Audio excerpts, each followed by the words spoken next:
Did you know that 5% of the world's global glove demand is met by our very own DIP products? Here to talk about it is Asanka Fonseka, General Manager of DIP Products. We thought of whether to we are going to do with this same facility or we are going to have a brand new facility, but board level and the top management they want to have a brand new facility. This is actually the product, Yes. which looks really great, by the way. Had a rough and tough time since the COVID came to the picture just soon after I started. I mean, it's a competitive market to get into. It's a completely new product vertical for the products as well. So you can have thousands of great ideas, but if you don't have a team to deliver these ideas, what is coming today is completely different what you need to market. Challenge is this. Don't settle down. You can't settle down in the industry. Good morning, Asanka. Morning, Prashant. Welcome to the Hayleys podcast, and thank you so much for being with us today. Prashant. Right, so I'd like to start with tell us a little bit about your journey, right? How you started your career to where you are today. Well, basically, I started my career in textile. Mm. I would say a couple of decades back, maybe, right? Then I've been into the textile for almost about 5 years and working for two leading companies in Sri Lanka, in local as well as in abroad. Then came back after 5 years from abroad to Sri Lanka, then finding opportunities where I can work on. So basically, when I was moving from abroad to Sri Lanka, I was thinking I will not go away from my home since I was already away about 5 years from home. Then I thought of okay, let's find something close to my neighborhood or my where area where I have been living. Then got an opportunity to work and join a company who into gloves, which was completely different from where I was into. I have been into textile for 5.5, 6 years almost. Then move into textile. Out of textile, I moved to gloves. Then thought of okay, this can be a ideal place maybe for me to explore something new where I have been kind of settled down in the textiles. Then thought something new for me to explore. Then joined in a company somewhere 2006, jump into gloves, and since then I have been into gloves. It's been basically. gloves. It's been into gloves. Okay. So back in 2006 and to now working in before I joined DPL, I was working in a company for about 14 years. I had been working into supply chain about 6 years. Then into logistics and commercial around a couple of years. Then I was looking at opportunities. Then of course the products, yeah, place I thought would have been a better place for me to start a new career. Then joined at DPL somewhere 2019. Then had a rough and tough time since the COVID came to picture just soon after I started. My project was basically Dipras wanted me to set up a facility to start the industrial gloves, basically supporter gloves, which is basically knit and dip gloves. So we gave a proposal to the products. Then we thought of what machineries we want, who are the people we are going to engage with, and then what technology we want to brought in. So the proposal start gradually working on. We recruit people who have been in the industry for enough experience in the different areas. Then we thought of what production we want to have, what kind of gloves we want to produce. Then we were doing kind of researchers to understand what are in the market where we want to head on. Then when it comes to technology, what measures we want to do. So once this is set up, we started gradually. 4 years and back, almost about 5 years now. 5 years now. Started gradually that facility. Then slowly and gradually we start making coming to break even a little bit, making profit, but still it's not over. It's challenging time is still going on. But I think what we started 4 years back and now there's a pretty sizable growth is there. Once this is done, then we were looking where the product was where we are missing in terms of gloves. Then we analysis that we knew that okay we are missing in sports gloves. Then it came with another proposal to them say okay why don't we diversify into sports segment where DPL had been into disposable, into household, we have been into rubber gloves, into unsupported, then we started supported. Then this is the only area where we have been missing gloves basically. Once that is decided, we thought of whether to we are going to do with this same facility or we are going to have a brand new facility, but the board level and the top management they want to have a brand new facility that we ended up with the first Sri Lankan lead platinum certified factory in Sri Lanka for medical sports now. So today we have fantastic facility. So this is how it has been starting from to now. Fantastic. So this is actually the product, Yes. which looks really great, by the way. So, like, tell us, like, I mean, it's a competitive market to get into, right? And it's a completely new product vertical for the products as well. So, like, how successful have you been in capturing market, and like, what have been our key success factors in this product range? You see, basically, we made a very clear decision. We are not going behind the commodity products sports. That's number one decision we made. We really wanted to go against something where the technology wanted to have it.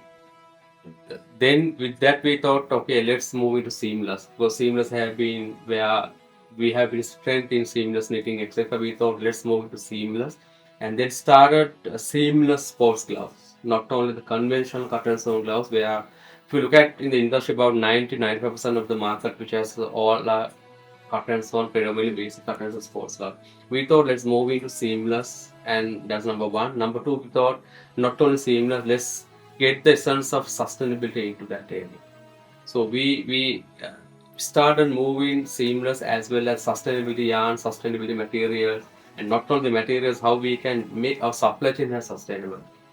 Just to tell you, when we started this journey, we were depending about 88 to 85% of material we were basically importing, you know, out of Sri Lanka. Then we thought no point you have a product which is sustainable, but unless it's the logistic part, your supply chain part, it's not going to be sustainable, you will not have the real sustainable product. Then what we decided was we are starting moving all our imports to the country, to the Sri Lanka. We do a lot of suppliers in Sri Lanka where we want fabric, where we want to have the forms, where we want to have the yarn, etc. We work with Sri Lankan manufacturing to give a real, true made in Sri Lankan identity to this product, where you have sustainability, not only product, for the entire green supply chain as well. That is one. So if you look at when you come back a couple of years now, from 86% we have come down to today about 41%. So which is still we believe is sizable. But our target was basically to reduce it to 25%, from 86 to 25% within 5 years time. I'm pretty sure we will not be able to come exact 25%, but at least we will end up with somewhere closer 30-31%, in between 30-35%. So this is the area we were really focusing, seamless plus the sustainability coming to market with these products. Okay, so I mean, since you brought up the topic of sustainability, and I know for DPL it's like a area of major focus, right? So from a global point of view, like, are you seeing customers increasingly demanding for this, and how is DPL prepared to address this? Well, products like this, if you look at the regions, of course, Europe is leading on this. Even in Europe, if you look at the Nordic is really leading on this segment. I would say countries like Norway, Switzerland, Sweden, Denmark, those are the Nordic countries where they heavily concentrating real sustainability products on those areas. Other than Nordic, if you look at other markets in the other European markets, yes, they are into, and they are gradually moving into sustainable product. The challenge is not the Europe when you move into the other part of the world where the people want sustainable, but still people are not ready to pay for that as sustainable. That is where you have a kind of challenge. But we as a company, we honestly believe this is where something where we have to put a lot of effort to make this product into more green.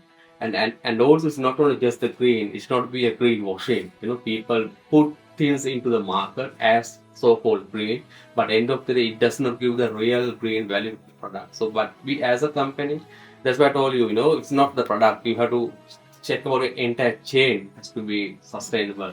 This is where we basically working on to bring the material, bring the technology which is more green, where the product can be genuinely produced as a green. Let's circle back to where we started from, Yeah. which was the start of your career. And I think something unique about you, Asanka, is that you haven't been scared to take new challenges, no? Like your move from apparel to gloves, and then even from supply chain to marketing, right? So, like, tell us a little bit about that transition, and like, what sort of advice can you give the younger generation in taking up new challenges and going forward? See, if you look at the human potential, I always believe it's unlimited. Okay. Right? It's all you have to explore it within yourself. First, all what you need to do is challenge yourself first.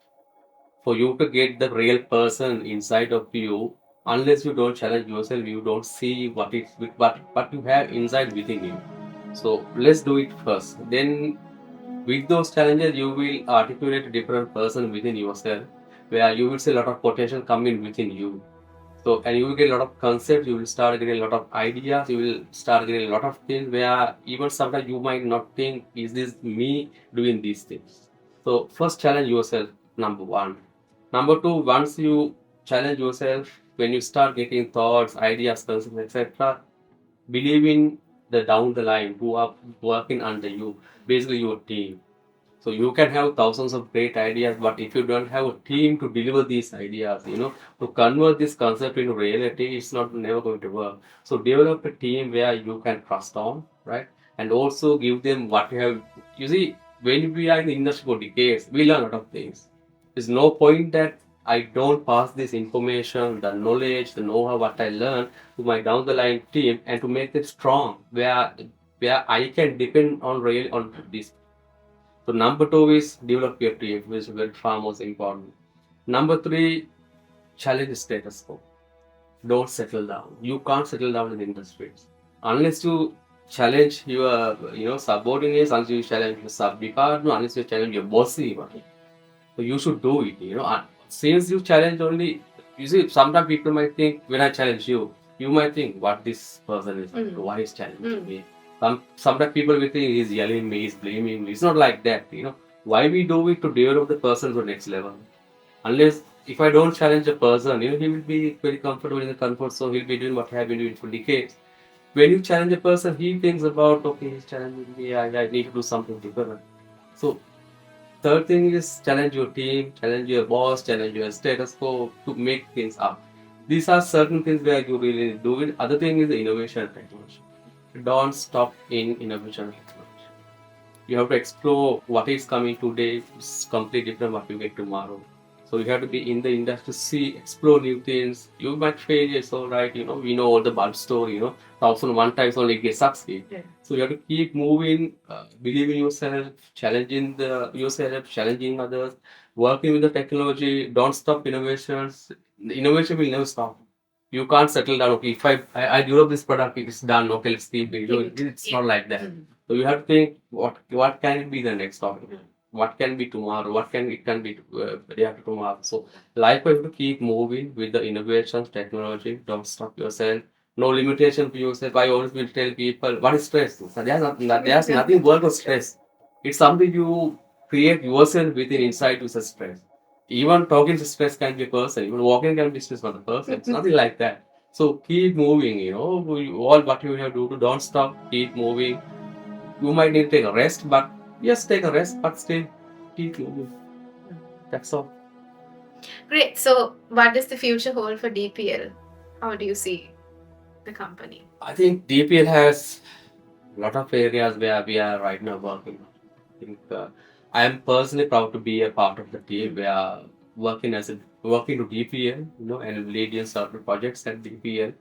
And as I already told you, we have covered fully gloves now. We have in all type of gloves DPL now. With the latest addition of the sports glove, we are into many products now into gloves.